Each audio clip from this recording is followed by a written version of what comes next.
Week 5 starts right now. Congratulations, you've made it. And by the end of this week, this course will be 1/3 complete. It's a 15-week semester, and you're moving into week 5. So good job, those of y'all that are hanging in there. Congratulations. A lot of y'all have done a lot of great work so far. I hope you're enjoying it. I hope you're getting something out of it. I hope you're getting challenged. I hope you're thinking about stuff. This week, you all are going to get to do something a little bit different. You're going to get to do what I'm doing, flip things around. Y'all are going to be on camera this week. Now, this class is not a professional videography course, but it is a professional communication course. And that goes in any medium that you choose to communicate. If you're going to send a message, there's a lot of channels you can use. You can use nonverbal, you can use verbal, you can use the medium that I'm using right now, which is electronic communication. You can text it, you can FaceTime it. A lot of different ways. In school right now and in business, there's a lot of Zoom going on. And when folks open up the laptop, rarely do they consider the overall structure, the overall dynamics of what's going on around them, what's going on in the room, how they look. They just put up the camera, turn it on, and go. Sometimes that's okay, but not for this class. We have a guest lecturer this week, Emily Napier. She's a graduate of this class, a graduate of Northeast State, a graduate of ETSU twice, and she's doing great. She's one of our adjunct instructors here, and she's really, really good on camera, and she's good everywhere. But I think she shines on camera. When you all watch her video, if you haven't already, you're going to say, wow, how is she doing all that without notes? Well, she's good at what she does.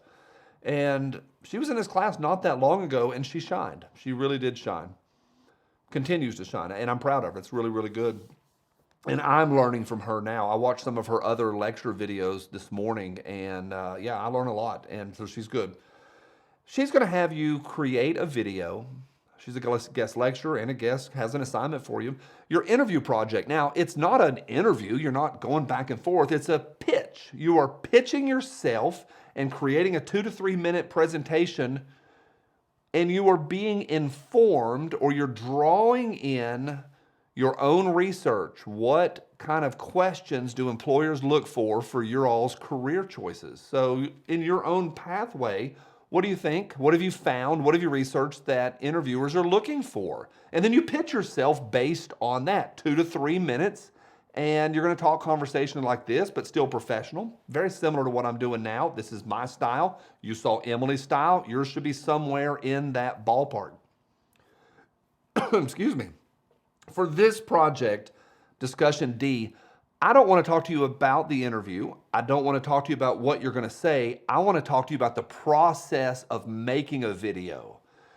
Too often, people just open up the Zoom and let her rip. I have been on approximately 1 million hours of Zoom since COVID hit, and we're still doing it. I had a Zoom call this week. It was a Microsoft Team meetings. It was a meeting on Team, but still, it's the same exact principle. I have to listen to regularly barking dogs, yapping kids, air conditioners running. I have to see people in their bedrooms, which is often weird. I have to see people regularly in their bathrooms or in their kitchen, or they'll sit and eat on camera. Rarely do people stop and go, how am I coming across here? So I want you all, for this discussion, to think through your overall process. Think through the background. I'm asking you a few questions for this, and I want you to respond on video. It's going to be a video response. Respond and make a video. You don't have to do any research. I just want to hear your thoughts. Tell me about your background. What's your thoughts? Mine here, I can see it right up there. I put in some wood on this wood background, like in a bedroom, but I put up a wood background last summer because I thought it looked a little nicer. But my strategy is I want a nice, clean background. I like my wooden table. I think it's a nice color, but I just kind of want it to be casual-ish, sort of, but still professional. That's my strategy. Not in a bedroom, not in a bathroom, not with yapping kids. So first, what's your background strategy? Have you ever thought about that? 2, what's your personal presentation strategy? I've been wearing a hat today. I took it off about an hour ago so that giant red mark on my forehead would go away.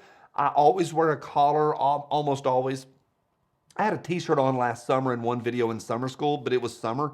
But here, I just wear a collar. There's not much a 50-year-old bald man can do. It's clean. I mean, I don't know what else to do, but just a collar's enough for me. That's just my strategy. If this was a job interview, I would look exactly like the people that work wherever that is, how they look, and I would mirror or mimic that. But for this, I want you to talk about your background. I want you to talk about your personal dress, your personal attire, how you're going to do yourself. I want you to talk about your eyes. I want you to talk about actually how you're going to interact with the lens. Too many people look right there at themselves. I think we may have talked about that last week. I've looked over there a couple times because my battery is slowly dying. I'm down to 19%, so I'm watching that. So here, not here. Here, not here. So the third thing is your eyes or your interaction with the audience. Are you going to think about that? 4, I want you to think about your audio. Just think about it. Type a little bit about it. Do you have challenges where you live or where you're going to film? The upstairs neighbors are moving today, and they've been stomping up and down the ceiling, and I waited about an hour. I waited as long as I could, but if they get going here again in a minute, you'll hear them. But at least I'm thinking about that.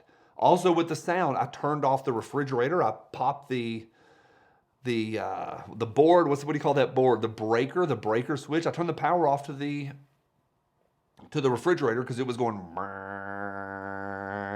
I turned the heat down. The heat was on a certain number, 64, 65. I turned it down to 60 so I know it won't kick on while I'm doing this because it's pretty loud in here. And then I went over and muted my phone.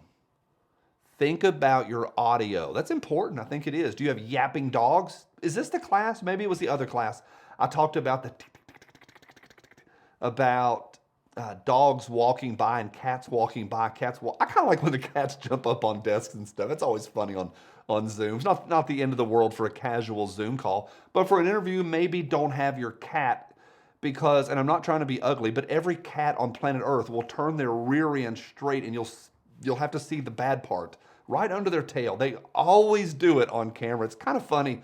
Casually, it's kind of funny, but think about the audio. That's number 4. Think about the audio. Now, I want to challenge you with this. And think about number 5, is there anything else? Is there anything else you're thinking? Your lighting, that may be an important one. We could do number 5 as lighting. But think through the overall light, sound, background, personal, how you're at. What do you have in front of you? That's a lot different than putting your phone down here and having it blast up at your nose and go, oh, hey, today I want to do a Zoom call. Because so many people have their cameras way down below them with their phone looking straight up their nose. 5 quick questions for you. I do want to say this about your all's videos. Vertical video, you should never use vertical video, ever. Turn the phone, bad, good, bad, good. It's not hard. Vertical video is only for TikTok or Instagram. That's it. Ever. YouTube Shorts, that's it. So do not turn in vertical videos ever for the rest of your life, but especially for this and for the interview video and all the presentations. If we're using YouTube, YouTube's going to be a nice horizontal 1080 by 720 or whatever, or 1920 by 1080, whatever the dimensions are, it's a horizontal rectangle. So think through all of those things. I want you to answer those 5 questions. I just jumped in there and put the lighting in there as number 5. Answer those 5 questions, explore them a little bit. Tell us your strategy. I want to hear what you think. I've never done this with a class before. This is the first time. And I've always, when I watch students, I'm like, what were they thinking? When they were sitting there holding their baby and the baby is going, meh, which I get it. I'm a parent too. Sometimes you got to take your baby to class like you're not supposed to, but sometimes it happens. But if it happens in every single video, or I was in a Zoom call the other day and this woman's 2 twins climbed up her in the middle of a work day. And I'm like, what is she thinking? Why is she doing that? We could reframe and go, maybe she's under pressure. But a lot of times I stop and go, why are students doing that? So this video is very much 5 things. Why? What's your thoughts? Before you film, just talk to us. Talk to us about what overall your goals are. 2 to 3 minutes, and that's it. 2 to 3 minutes. Film it horizontal. And then finally, 2 more things. 1, I want you to embed that. We're embedding in all 3 projects this week in your discussion, or this is discussion, in the interview video, as well as the written response, and in this one, Discussion D. You're going to be embedding a video, 2 that you make and then 1 that you find on YouTube. So practice embedding. It sends a nice message. Isn't it nice on D2L, when you scroll up and you see my videos and you just have to click just one click, I think that sends a nice message. It takes about 30 seconds to embed. So you're going to embed the video. And then finally, the second thing, you're going to respond to 5 students. It's a discussion. So discuss a little bit.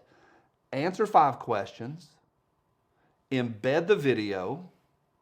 And then respond to 5 other students. And you should be able just to click right on their video. I don't want to see a link. I don't want to see links. I don't want to see youtube.com/ I don't want to see all that mess. Just want to see a nice clickable link. Super, super easy. It'd be good for you if you haven't ever learned how to embed. There's about 6,000 resources online on how to embed in D2L. I jumped on Google. I learned how to do it. Super, super easy. That's Discussion D. A few thoughts. Can't wait to see what y'all come up with. So you're going to be doing 3 videos this week, 2 by you, 1 by somebody else. Have a good week 5. I'm proud of y'all, and I can't wait to see your videos.